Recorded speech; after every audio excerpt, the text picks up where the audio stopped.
Hello everybody, welcome back to my channel.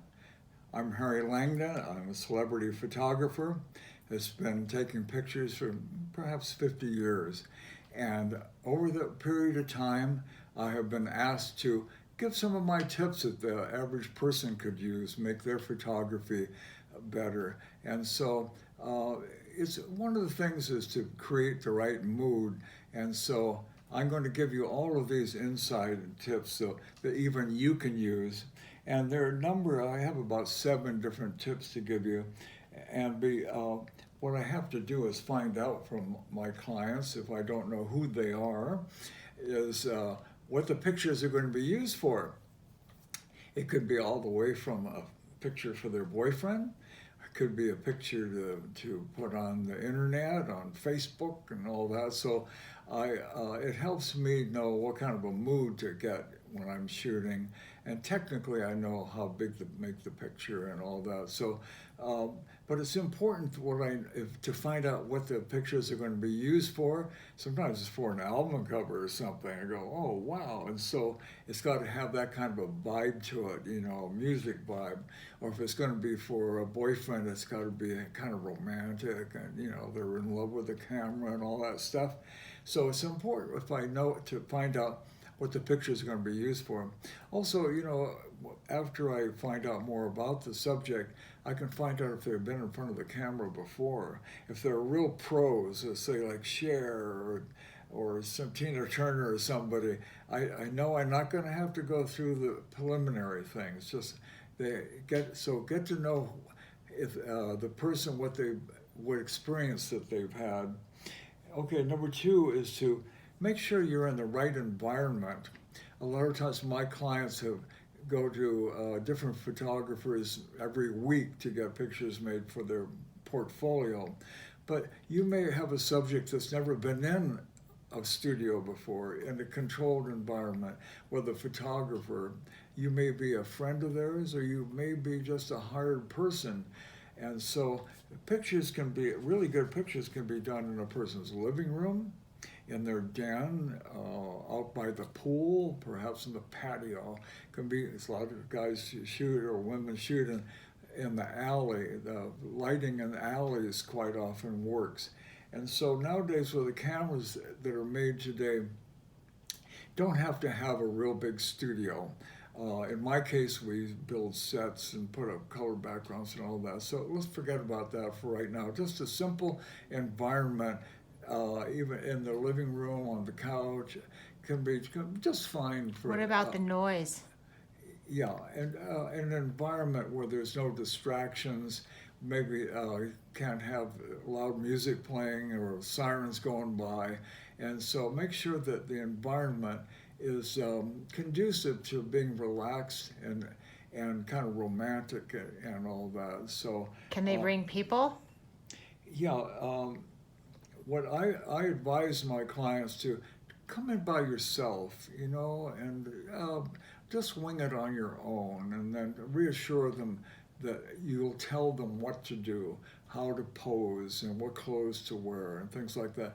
Some people are real insecure about getting pictures made, and so what I have to say, hey, we're going to take control of everything. You just show up here, show them where to park, and bring the right clothes for what you want to do, and we'll do the rest. So then they can relax about that. But if they bring their mothers, perhaps, or their boyfriends, and that may be a big distraction. Okay, so that's part of making sure the environment works for a good photo session. And so it's up to you as a photographer to create kind of a nice mood. It could be music playing in the background, or maybe absolute silence. And quite often, to create the right mood, it's good to talk about things that are happy and cheerful, romantic, places that they've traveled, ski trips, and a lot of people are real fond of their animals. So to get a real good mood, you can talk about, how horseback riding or downhill skiing or something. It's all up to you to create that mood and the subject. And you can bend a person's mind around and their thinking. All depends on your conversation.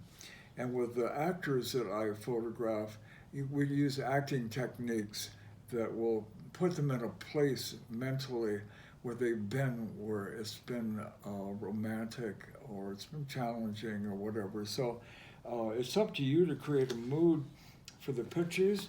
And number 4 is the subject that you're photographing is really kind of a reflection of you and your personality and your energy level on the day of the shooting session.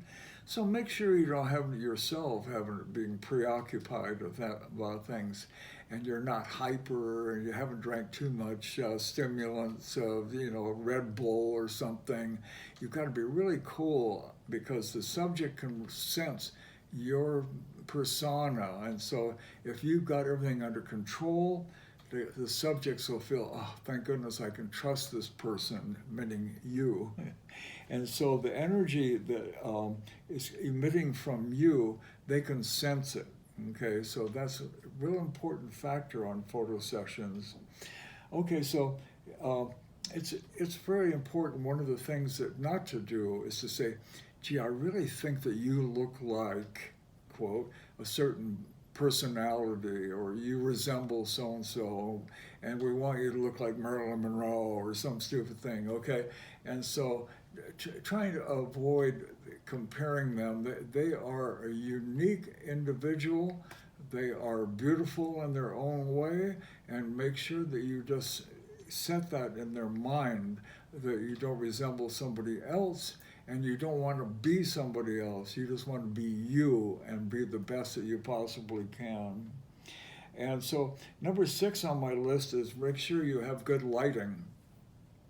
Now, you may not know what's good lighting, but I'm just give you a few tips in lighting. Make sure it's kind of soft, reflected light that comes from rather a low angle, like off of a swimming pool, off of a patio, concrete, or it's on a nice, even off of the snow, the lighting is really pretty when it bounces up into a person's face.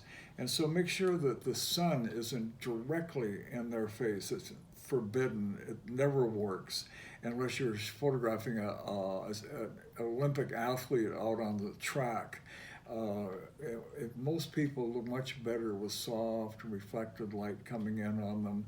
And if you're really in a tough situation and you're in a living room or a restaurant or something, you're taking a picture, put the flash setting on your cell phone and make sure you turn it on, and use the flash as a fill. Everybody always seems to look much better with that flash turned on.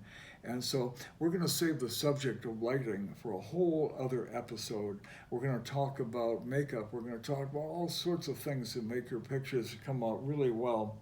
And so one of the last things that's real important is whatever you do, work quickly and efficiently, and not drag it on, and not look at your cell phone, and not talking, and it's all about them. So things have to work quickly and briskly, and that energy will show up in the subject's personality and in the pictures. Swear to God, it works. You can tell in a person's eyes when you look at the picture whether it was a happy, spontaneous, high energy shooting session.